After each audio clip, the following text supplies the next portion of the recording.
श्री स्वामी समर्थ सगळ्यांना। बघा, व्यंकटेश स्तोत्र जे बालाजी महाराज आपलं अधिक महिना आहे, भगवान श्री हरी विष्णूंची सेवा करायची आपल्याला। व्यंकटेश स्तोत्र बालाजीची सेवा करायची आहे, व्यंकटेशी सेवा करायची आहे, जी की आपल्याला व्यंकटेश स्तोत्र म्हणायचं आहे। हे व्यंकटेश स्तोत्र बघा 40 दिवसाचं असतं, 21 दिवसाचं असतं, पण मी आज तुम्हाला मेन म्हणजे 3 दिवसामध्ये व्यंकटेश स्तोत्राची ही सेवा केल्याने आपले जे कुठे नडलेले अडलेले कामं आहे ते नक्की होतील। बघा, तुम्ही ही सेवा केल्याने, खरं सांगते, ही सेवा केल्याने खूप जणांचे अनुभव आहे आणि ही सेवा जे करताना खरंच ज्या सेवेचं फळ त्याला नक्कीच मिळतं, कारण की भगवान के घर देर हे अंधेर नाही। तर बघा, आपल्याला व्यंकटेश स्तोत्राची सेवा करायची आहे, 3 दिवस सेवा करायची आहे।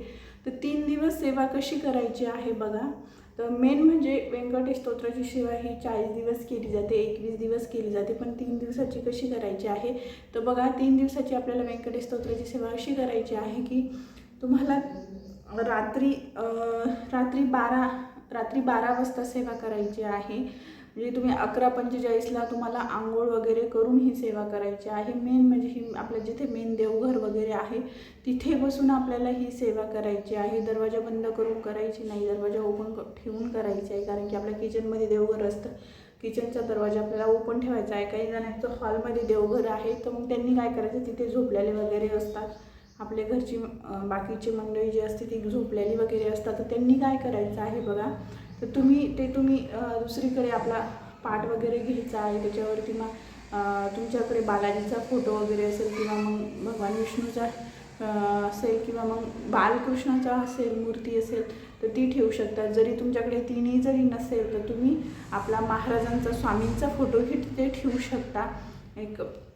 आणि तिथे तुम्हाला रात्री 12 वाजता अंघोळ करून रेडी राहायचं आहे, अंघोळ करून ती सेवा करायची आहे रात्री 12 वाजता। तर बघा, रात्री 12 वाजता करायचं, तर 12 वाजता किती वेळा तुम्हाला व्यंकटेश स्तोत्र, तर तुम्हाला 21 वेळा व्यंकटेश स्तोत्र वाचायचं आहे। 3 दिवस तुम्हाला 21 वेळेस 21 अशा पद्धतीने 21 वेळेस 3 दिवस तुम्हाला व्यंकटेश स्तोत्र वाचायचं आहे। मराठीत वाचायचं की संस्कृतमधलं वाचायचं आहे, तर संस्कृतमधलंच वाचायचं आहे व्यंकटेश स्तोत्र। मराठीमधलं खूप मोठं आहे आणि मराठीमधले जेव्हा आपण 21 वेळेस वाचू तेव्हा आपलं संस्कृतमध्ये 1 वेळेस होईल, त्याच्यामुळे तुम्हाला संस्कृतमधलंच व्यंकटेश स्तोत्र वाचायचं आहे। तर बघा, मी इथं वरती फोटो पण देईल तुम्हाला व्यंकटेश स्तोत्र कसं असतं ते भरपूर जणांना माहिती आहे, खूप जणांनी ही सेवा केलेली आहे, तरीही मी सांगत आहे। ज्यांना माहिती नाही त्यांनी नक्की करा, आणि ज्यांना खरंच माहिती आहे या सेवेचं फळ तर खूप जणांना माहिती आहे, खूप जणांना अनुभवही आलेले आहे। आता सेवेला बसायचं कसं बघा, तर नियम कुठले, आधी नियम सांगते बघा। तर मांसाहार पूर्णपणे वर्ज्य आहे, तुम्ही 3 दिवसाची करा, 21 दिवसाची करा, 40 दिवसाची करा, तुम्ही 3 दिवसही तुम्हाला मांसाहार पूर्णपणे वर्ज्य आहे। बाहेर कुठे जायचं नाही, म्हणजे गावाला वगैरे जायचं नाही, ते 3 दिवस तुम्हाला घरीच राहायचं आहे। म्हणजे तुम्ही ऑफिसला वगैरे जाऊ शकता, जे ऑफिसला वगैरे आहे ते, पण जे असं म्हणजे दुसऱ्या गावाला वगैरे जायचं नाही। तर बघा, नंतर तुम्हाला मांसाहार पूर्णपणे वर्ज्य, ब्रह्मचार्याचे पालन करायचे आहे। जास्त काही नियम नाही, एवढेच नियम आहे, ब्रह्मचार्याचे पालन करायचे आहे, गावाला वगैरे कुठे जायचं नाही आणि मांसाहार पूर्णपणे वर्ज्य आहे। तर बघा, अशा पद्धतीने तुम्ही आता अधिक महिन्यात कुठल्या सेवा करा, अधिक महिन्यात जरी नाही झाले तुमच्याकडून तर तुम्ही ही सेवा नंतरही करू शकता।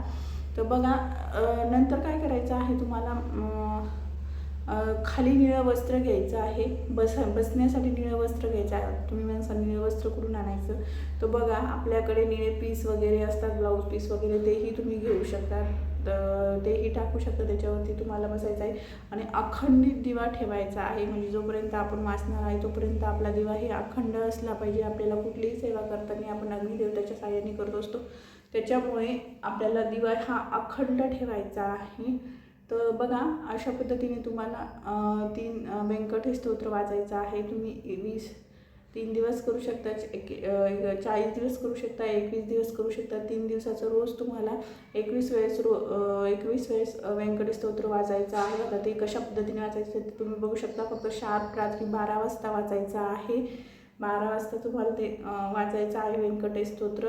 याची नक्की खूप प्रभावी सेवा आहे. आता काही जण म्हणतील 3 दिवसाचं आहे, मग आम्ही 40 दिवस कशाला सेवा करू? तर बघा 12 वाजता वाचायचं आहे. एवढं लक्षात ठेवा की रात्री 12 वाजता आपल्याला व्यंकटेश स्तोत्र वाचायचं आहे.